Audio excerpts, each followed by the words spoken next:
Assalamualaikum warahmatullahi wabarakatuh. Kami mahasiswa dari Institut Agama Islam Negeri Jember. Video ini dibuat untuk memenuhi salah satu tugas kelompok di mata kuliah Pendidikan Kewarganegaraan dengan dosen pengampu Ulfa Dina Novianda MPD.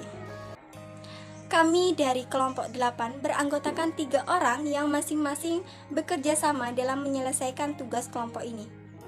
Sebelum kami membahas lebih lanjut, izinkan kami untuk memperkenalkan diri terlebih dahulu. Saya sendiri Ulfatuna Sanah dengan NIM 201101040013.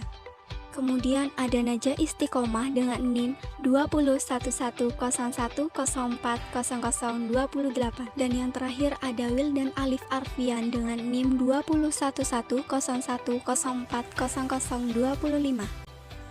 Baik, langsung saja. Di sini terdapat beberapa sub yang akan kita jelaskan. Untuk sub pembahasan pertama mengenai pengertian dan konsep demokrasi, lalu yang kedua prinsip demokrasi, dan yang ketiga model-model demokrasi. Pengertian demokrasi. Demokrasi berasal dari dua kata, yaitu demos yang berarti rakyat dan kratos yang memiliki arti kekuasaan. Jadi ketika digabung menjadi keadaan negara di mana kedaulatan berada di tangan rakyat dan kekuasaan tertinggi berada dalam keputusan rakyat. Menurut Kamus Besar Bahasa Indonesia, demokrasi adalah gagasan atau pandangan hidup yang mengutamakan persamaan hak dan kewajiban, serta perlakuan yang sama bagi semua warga negara. Konsep demokrasi. Konsep demokrasi sebenarnya identik dengan konsep kedaulatan rakyat. Dalam hal ini, rakyat merupakan sumber kekuasaan dari suatu negara. Jika terdapat sistem demokrasi yang merugikan banyak orang tetapi hanya menguntungkan beberapa orang tertentu saja, maka hal tersebut merupakan sistem demokrasi yang salah arah. Kedaulatan rakyat dalam sistem demokrasi tercermin dari ungkapan government of the people, by the people, for the people, atau pemerintahan dari rakyat, oleh rakyat, dan untuk rakyat. Yang kedua yaitu prinsip-prinsip demokrasi. Suatu negara dikatakan demokratis apabila sistem pemerintahannya menjalankan prinsip-prinsip demokrasi, yaitu diantaranya yang pertama, negara berdasarkan konstitusi. Konstitusi atau undang-undang adalah suatu sistem norma sosial dan hukum yang dibuat oleh pemerintah secara tertulis. Yang kedua yaitu peradilan yang tidak memihak dan bebas.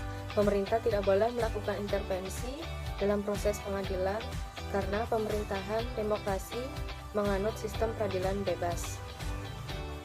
Yang ketiga yaitu kebebasan berpendapat dan berserikat. Pemerintahan dengan sistem demokrasi, setiap warga negaranya dapat membentuk organisasi dan memiliki hak menyampaikan pendapat. Yang keempat yaitu adanya pergantian pemerintahan. Sesuai dengan pengertian demokrasi, pergantian pemerintahan dilakukan secara berkala sehingga meminimalisir terjadinya penyalahgunaan kekuasaan. Yang kelima yaitu kedudukan rakyat sama di mata hukum. Dalam sistem pemerintahan demokrasi, penegakan hukum dilakukan dengan memperhatikan keadilan dan kebenaran tanpa pandang bulu. Yang keenam yaitu adanya jaminan hak asasi manusia. Sesuai dengan makna demokrasi, perlindungan hak asasi manusia menjadi hal yang utama di dalam sistem demokrasi. Dan yang ketujuh yaitu adanya kebebasan pers. Salah satu cara rakyat menyampaikan aspirasinya kepada pemerintah adalah melalui pers. Pers memiliki kebebasan dalam menyampaikan kritik dan saran kepada pemerintah dalam proses pembuatan kebijakan dalam sistem pemerintahan demokrasi. Sekian dari saya, selanjutnya akan diteruskan oleh teman saya. C. Model-model demokrasi. Dalam sejarah teori demokrasi terletak suatu konflik yang sangat tajam mengenai apakah demokrasi harus berarti satu jenis kekuasaan rakyat, suatu bentuk politik di mana warga negara terlibat dalam pemerintah sendiri, dan pengaturan sendiri atau suatu bantuan bagi pembuatan keputusan dalam kurung suatu cara pemberian kekuasaan pada pemerintah melalui pemberian suara secara periodik. Konflik ini telah muncul 3 jenis atau model demokrasi. Yang pertama, Demokrasi partisipasi atau demokrasi langsung, suatu sistem di mana pengambilan keputusan tentang permasalahan umum melibatkan warga negara secara langsung. Ini adalah tipe demokrasi asli yang terdapat di Athena.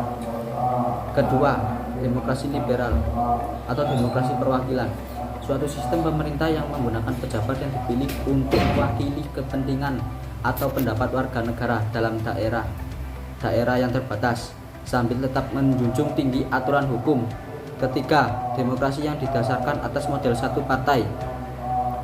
Model-model lain dari demokrasi sebagai berikut: 1. Demokrasi liberal, 2. Demokrasi terpimpin, 3. Demokrasi sosial, 4. Demokrasi partisipasi, 5. Demokrasi konstitusional, 6. Demokrasi langsung.